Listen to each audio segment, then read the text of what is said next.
नमस्कार। आज हम बात करने वाले हैं एआई के एक ऐसे मॉडल की जो फैसले लेने में ना बिल्कुल हमारी तरह सोचता है। चलिए समझते हैं इस सिंपल से लेकिन बहुत ही पावरफुल एल्गोरिथम को।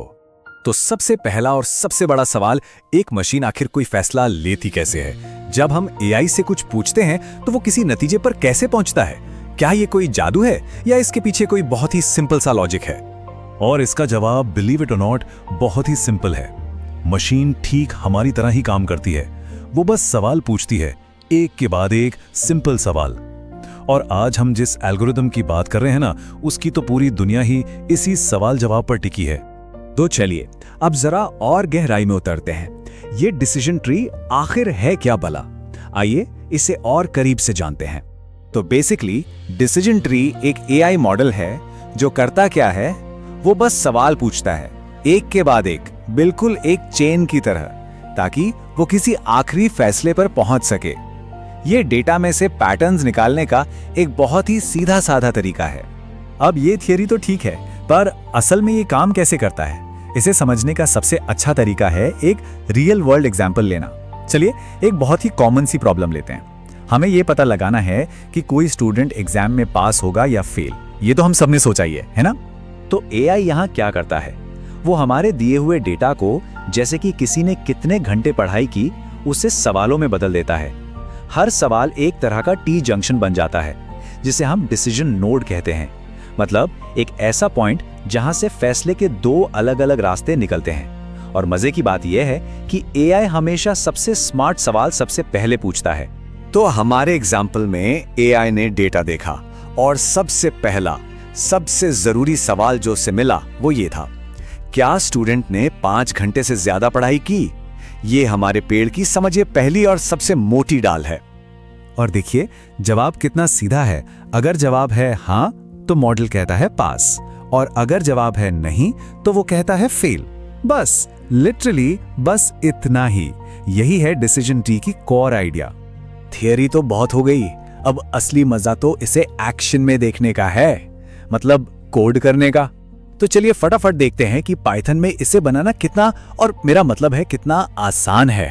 तो स्टेप 1, सबसे पहले हमें अपना टूल किट चाहिए। पाइथन में एक कमाल की लाइब्रेरी है sklearn। वहां से हम इंपोर्ट करेंगे डिसीजन ट्री क्लासिफायर। बस ये समझ लीजिए कि यही वो इंजन है जो हमारा डिसीजन ट्री बनाएगा। Step 2, data. एआई को कुछ सिखाना है तो उसे डेटा तो देना ही पड़ेगा, राइट? तो हम एक छोटा सा सिंपल सा डेटा सेट बनाते हैं।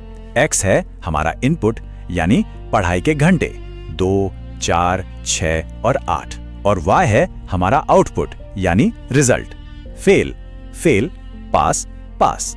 जाहिर है रियल वर्ल्ड में ये डेटा लाखों में हो सकता है, पर कॉन्सेप्ट समझने के लिए ये परफेक्ट है। Okay, step 3, training. अब हम अपने मॉडल को एक्चुअली बनाते हैं और उसे कहते हैं भाई ये डेटा लो और इससे सीखो। ये जो डॉट फिट x, y है ना, इसका मतलब ही है कि मॉडल x और y के बीच का रिश्ता यानी पैटर्न सीख रहा है। वो ये फिगर आउट कर रहा है कि अच्छा इतने घंटे मतलब पास। और अब आता है moment of truth. Step 4, prediction. हमारा मॉडल ट्रेन हो चुका है, अब उससे सवाल पूछने का टाइम है। हम उससे एक नया केस पूछते हैं, अगर कोई 5 घंटे पढ़ता है तो क्या होगा? And the output is pass. देखा, हमारे छोटे से मॉडल ने जो सीखा था उसके बेसिस पर बिल्कुल सही प्रेडिक्शन कर दी। Isn't that cool? 4 लाइन के कोड में हमने एक एआई बना लिया जो प्रिडिक्ट कर सकता है। तो ये बनाना तो बहुत आसान है, पर सवाल ये है कि क्या ये हर जगह काम करता है? हर टूल की तरह इसकी भी कुछ खूबियां हैं और कुछ खामियां। चलिए जरा बिग पिक्चर देखते हैं। तो फायदे क्या हैं? सबसे बड़ा फायदा तो इसकी सिंप्लिसिटी ही है। इसे समझना, एक्सप्लेन करना, इवन विजुअलाइज करना बहुत आसान है, और ये ट्रेन भी बहुत फास्ट होता है। पर एक बहुत बड़ा खतरा भी है, जिसे कहते हैं ओवरफिटिंग। मतलब मॉडल डेटा को समझता नहीं, रट लेता है, बिल्कुल उस स्टूडेंट की तरह जो सवाल जवाब रट कर एग्जाम में जाता है, पर जरा सा सवाल घुमा दो तो ब्लैंक।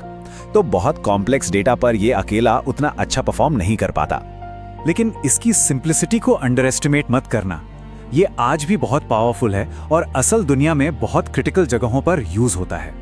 सोचिए, बैंक ये डिसाइड करने के लिए यूज करते हैं कि किसे लोन देना है। हॉस्पिटल्स में बीमारियों को डायग्नोस करने में मदद करता है।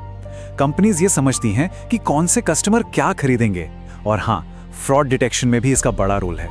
तो चलिए अब तक की सारी बात को सम अप करते हैं। टेक अवेज क्या है और यहाँ से आगे का रास्ता क्या है?